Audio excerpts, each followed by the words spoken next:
All right, everybody. Rooster here in Tennessee. Amp inventory time. So we got two little sections of amps. I'm going to show what I have right now for people interested. This makes it easier for folks that are waiting on amps to come in. I try to announce when I get some in when I've got a decent amount of them. I always have some floating inventory, but a lot of times I'll get large shipments all at once. So when I have a lot on hand, I'll try to do a little inventory video. So I got some radios mixed in here too. Talk about them a little bit, but and then I've got another section of amps, smaller amps that I'll end up going out and taking a look at here in a second. But Carl built Fatboy, got a good selection of both right now. Start over here to the right. These are the 800 HDs in the large cabinet. That one does not have sideband, that top one. Bottom one does. 250 or so PEP going into these. You'll end up seeing, 1600, 1800 PEP, give or take. Some people have seen 2 kW out of them. Generally, I tell people, 800 watts, 900 watts per 4-pill section. So 1600 to 1800 is a pretty safe bet. This one's still in bubble wrap. This is just a 400 HD, 4-pill, 2879, straight AM, 100, 130, 40 watts PEP into it. They do 8 to 900. The one below there has sideband, so for you guys that are always waiting on sideband amps to come in, some people end up having to pre-order them. This one you wouldn't have to pre-order, prepay. You just pay me, and a couple days later I'll get you a video done and ship it on its way to you. But that one has sideband. Again, 120, 130 watts PEP, somewhere in that ballpark. Get you that 8 to 900 watts PEP out of it. Fatboy 4-pill 2879. So this is in the small cabinet. Again, you hit this 100, 120 watts. A lot of people like this one because it's in the small 4-pill cabinet. So if you're confined on space a little bit in a mobile, this might be a good option for you. I would probably hit this a little bit lighter than what you would one of these full-size cabinet ones.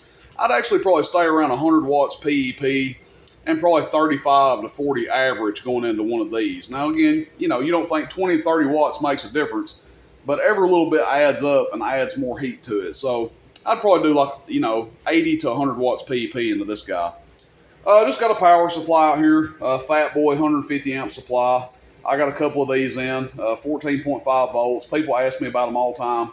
I was getting bombarded about power supplies, and then I got some in, and nobody's ordered them. So maybe it's because nobody knows I got them in, or maybe they went and bought them elsewhere because they were waiting on me. So I'm not sure which one it is, but I got a couple of those in. 2-pill 454 in the compact cabinet. I had a bunch of these in at one time, and I was selling them as fast as I could get them. So these are really popular. The 454 is a good candidate to go in this cabinet because it doesn't necessarily need a fan. You can run other transistors in here, but they'll get hot a little bit quicker. 454s, they don't generate near as much heat. So they're a good candidate for that little cabinet. This is a Carl built 600 HD. Now this one does not have sideband. I had a couple pre-orders. One guy got one with sideband and preamp. One guy got one just with sideband, and then I've got this one that does not have sideband. So 600 HD, again, you want to stretch it out and get max output, 175 watts PEP or swing going in, and you'll get up there around that 12, 1300 watt PEP mark. 100 watts in or so, they'll generally do around 1,000. Sometimes they do 950, sometimes they do 1,100. Okay, under it, something I don't carry much, okay? Sometimes Fatboy hits me up and they say, hey, we got this up here. Are you interested in any of these? Whatever. Customers backed out on them. We built them just to have them, whatever. This is a 4-pill 454 bass amp. And there's the 110 volt cord back there. I was about to say, I hope they sent me a cord with it, but 4-pill 454 bass amp. I expect this thing to do 500 to 600 watts PEP. You're going to want to put about 50 to 65 watts PEP into it. Again, I love the 4-pill 454s. And people ask me about bass amps all the time. This will be a sweet little, local talking amp. Or for you guys that need something about like this as a driver, pre-driver for the real big stations out there, pretty sweet. They usually do around 200 to 250 average. and anywhere from about 500 to 600 PEP. Sometimes they'll do 450 or so. That's about the bottom end of them, about 450. And then about the top end I've seen is around 650 or so. But that should be a good run amp. I need to do a video on it. So that's all the amps that are right here. I've got more that I'll get to here in a second. I do want to talk about these radios that are in front of me real quick, because I kind of feel like these guys are like the family member that doesn't get invited to the party. These Galaxy 47 DX HPs and these RCI 39 VHP Pluses. And I've just got a couple of these in stock. It's not like I'm sitting on piles of them and I need to liquidate them or anything. But I do feel like it's worth mentioning. These are really good radios that kind of get overshadowed and overlooked sometimes. So I believe the DX47, I think it's about 150, 160 watt radio. And this little 39 VHP, I believe it does about 100 watts PEP. I know what it says on the box, but as you guys know, a stock radio, modified radio, you know, two different ball games. I can tell you both of these radios are really good. I like the 47 because the large meter on it.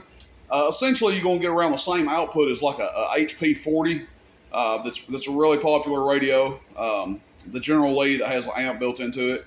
But if you're somebody that likes the large meter, variable power, you know, things of that nature, you know, you get that in this 47 HP. Again, it's kind of the overlooked, overshadowed Galaxy. A lot of people go ahead and get the Galaxy 94, which I should have some of those next week. They kind of overlook this one. I believe this one is a little bit cheaper than the 94, if I'm not mistaken.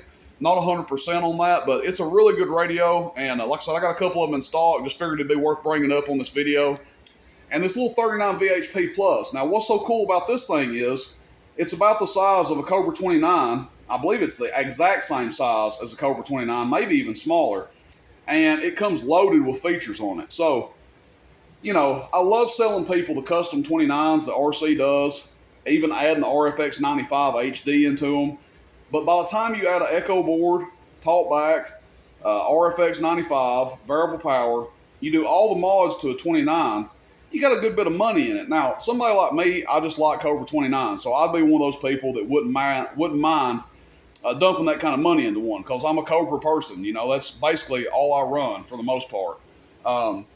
But if you're not someone that is just absolutely sold on a Cobra and you're trying to get the most bang for your buck, you want something in that size, a front jack, you know, front mic jack, this little VHP Plus is a fantastic radio.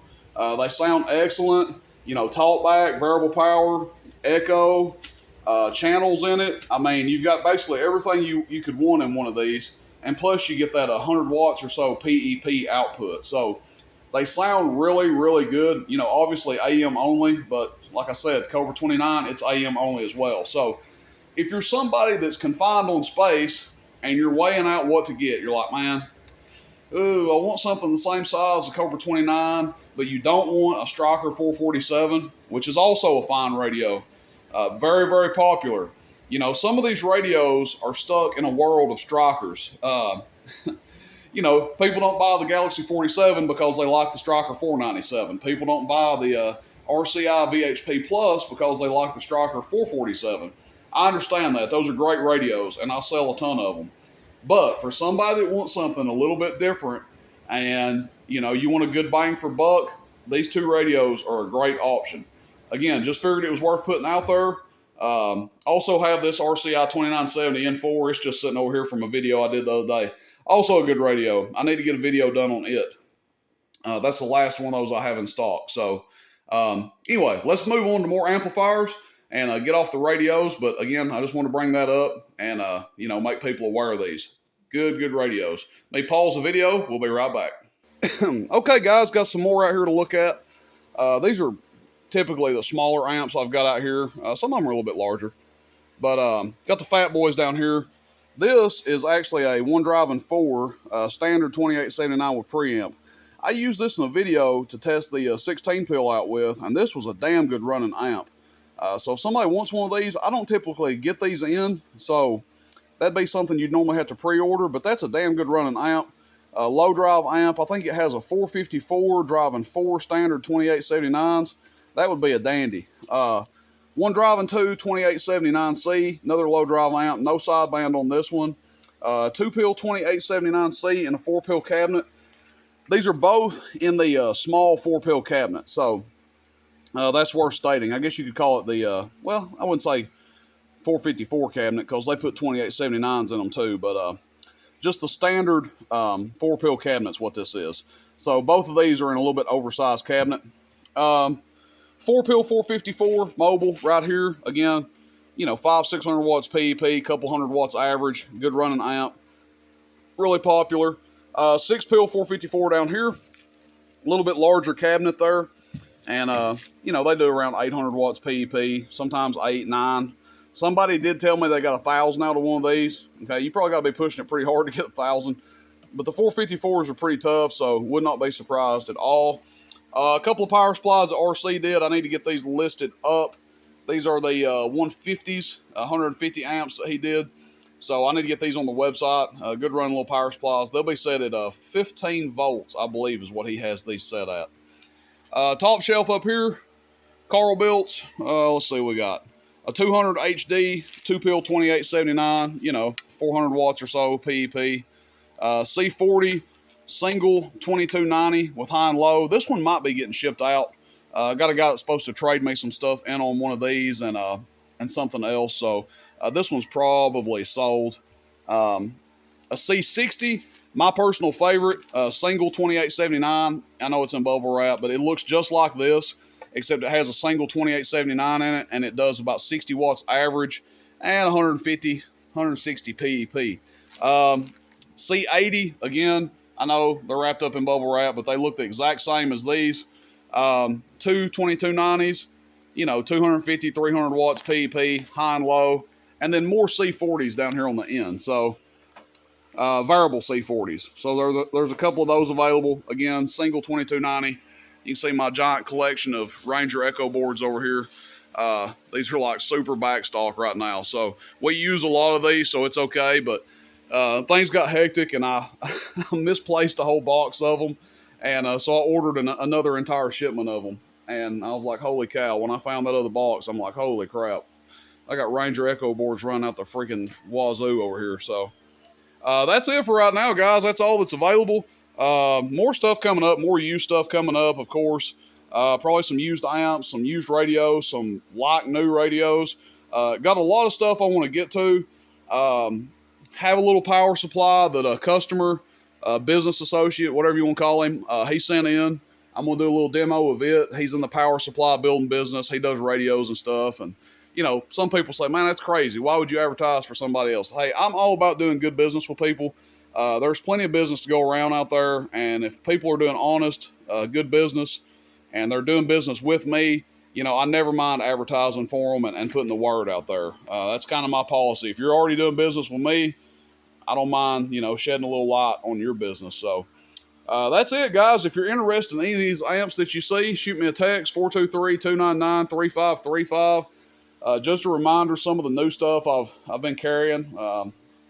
Those HD power cords, those have been a freaking smash hit. I mean, everybody that has got those loves them. People are using them with strikers and absolutely going wild about them. I sell them in the 3 and the 6 foot right now, 8 gauge. Now, anything over 6, we're probably going to go up to 6 gauge or maybe even 4. I know that sounds ridiculous, but when you start getting up there in lengthy pieces of wire, you're going to want to go up to the next gauge. So we feel pretty comfortable at 3 and 6, maybe 9. I keep the 3s and 6s ready. I might stretch it to 9 if somebody really wanted a power cord like that at 9 feet. It is 8 gauge OFC wire.